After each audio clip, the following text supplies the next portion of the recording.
too many penalties, drops, missed tackles, bad decision making, and it really showed up in every phase of football. And if you do that, you're going to get your ass kicked, and that's exactly what happened. You've got to make the decision every year on whether to play the starters or not. Starting offense didn't really do a lot. Do you still feel like you got value out of getting them out there? Yeah, I think there's a ton of value. I think it's a good lesson. Like, you better get your mind right, ready to play football. And I mean, it's a gladiator sport, and if you don't, you're going to get humbled really quickly. But I do think there's a lot of value. Like I've talked about, just, we're going to be playing some night games. It's good to, hopefully we can clean up some things along the way in our process of getting ready for a football game. And, our guys, I think there's a lot to learn from this experience.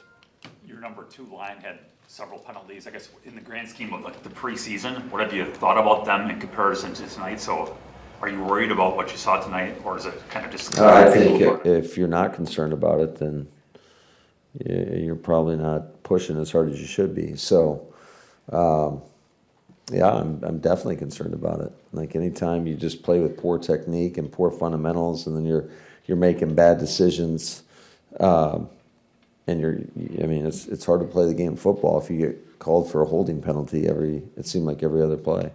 Will you guys adjust or change any of the work you had planned this week based on tonight? Probably not. If anything, we'll push a little harder. You mentioned the bad decisions. Was that Hardman on the punt, on the muff punt? Was that a bad decision to field the bouncing ball there, or is that an acceptable risk there? I got to go back and take a peek at it just and see how far back we were. I mean, I don't know if we were aligned at the right, distance back. I think it seems like a pretty routine play that happens more often than not, where you can scoop that punt up. I was disappointed with that, but also, we can't field a punt on the 5-yard line. So those were obviously 2 bad decisions.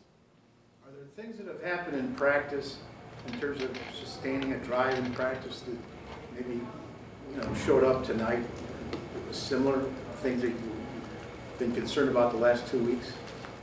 Well, I think a lot of things showed up tonight that I really wasn't necessarily anticipating. Like, all those penalties were a major problem, and it's hard to get into any type of rhythm when you're having multiple penalties. I mean, you have a short yardage situation, 3rd and 1. It looks like it's going to be an easy first down, and you get called for a holding. I mean, you just can't have those. So, Matt, do you need to officiate practice more closely to?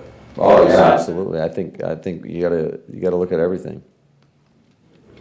So there was a lot of penalties both sides of the ball tonight, and that, I would say, it's pretty typical early on, especially in preseason into the early stages of the regular season. But definitely got to work a lot on our techniques so we don't put ourselves in those types of positions. So when it comes to preseason, I understand you're pissed, and I get it. How do you keep it in perspective that, you're playing without 3 of your top wide receivers? Yeah, bottom line, though, you just don't want to put bad football out there. And so whether it's preseason or not, it's a little disappointed, I would say. So we got the thing about it is you got to have the urgency to fix it, and it's got to get fixed fast, because the regular season is going to be here in no time. So did it go poorly enough that you would think about playing your starters again in Indy, or would that be too much of a? Yeah, I'm probably not gonna do that, if I'm being honest with you guys right now. Obviously things could change. They're always subject to change. So we'll see how these next couple days of practice go. We'll see how we practice versus Indy, and make a decision after that. Jaden Reed looked like he was in a walking boot. Is that related to the toe injury that had him on the NFI going into camp, or is this something different? No, from my understanding, it's something different. So, it's unfortunate, but hopefully we'll get him back before the regular season. Is there any concern that he won't? Potentially. I think anytime you see a guy in a boot, that's a concern.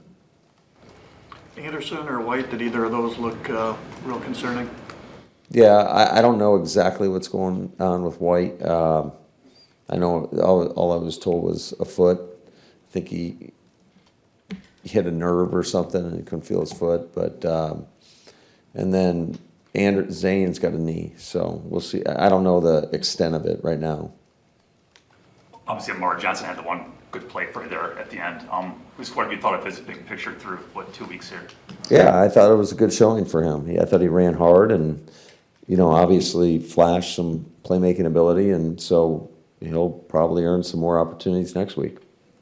Matt, did you get a chance to see what Jordan Morgan did tonight and just any impressions? Yeah, I would be lying to you if I got to go back and watch the tape on that. Did Stenovich call the plays? Did you just split those between a couple guys on the dribble, or how'd you do that? No, Steno did, but Steno's been calling it for the last couple preseasons, so. 2 more, please. When did McNamee get into town? At about 11 p.m. last night. I don't think you kicked Hale last year. Would you want to give this guy some opportunities and get Yeah, we'll him see. kicked off? We'll see. Yeah, he handled all the kickoffs, and we'll see how he responds. It was his first exposure with him was tonight. So, but I thought he came in and did a nice job. Man, it's never good when you're talking about the punter, but did Daniel have a good night at least?